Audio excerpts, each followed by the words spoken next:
How's everyone doing today? Today we're going to talk about mistakes that you can make and that I have made in purchasing a property. So let's dive right into it. The first mistake that I made, which, I hope nobody makes, is I did not hire a proper home inspector. Man, not hiring a proper home inspector really cost me a lot of money as I didn't want to pay for the home inspections. So I just asked someone to come in, who knew about buildings and construction, and they kind of just looked around the house and said, yeah, everything looks good.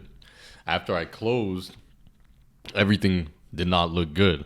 So you got to always hire a home inspector. I'll tell you, there was a point where I was on the roof and like half of my body was inside of the house and the other half was outside of the house because I was trying to figure out how to fix the roof. Had I hired a home inspector, I would have known that there was problems with the roof before I even purchased and closed on the deal. Second mistake I've made was doing too much leverage. So for a property I purchased, I did 100% leverage, but not only that, it was all private money and I was paying like a very high interest rate. And at the time, I was just so excited to close and that we got the deal closed. I wasn't even so concerned on in 30 days I'm going to have to make this high interest payment and I have no money down. So it was a very high risk mortgage and a high risk deal. So what I would suggest for you guys is come with the down payment, try and get a better mortgage because there's always deals out there. You don't have to rush into anything and get excited, because when I was a bit younger, just getting into properties, I was just so excited. Looking back, I may have slowed down and say, hey, you know what? Let's just move on to another deal. Properties don't have legs and they don't move.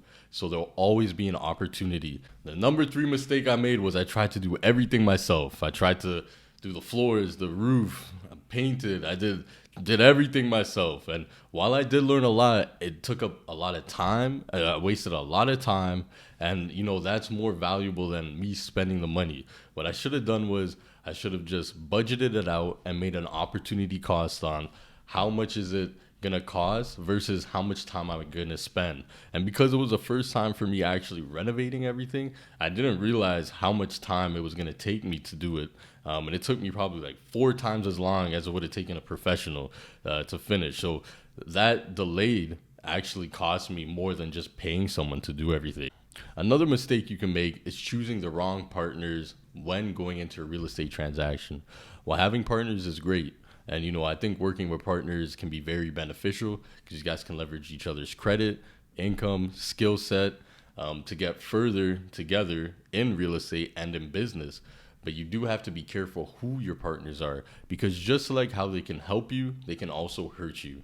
And trust me, you don't want to be into a partnership where one person's saying they're going to do X, Y, and Z, and they're not fulfilling those terms, because you cannot just exit a partnership the next day. It's like a marriage. When you buy a property, you're locked in with that person until the property's sold or you buy them out.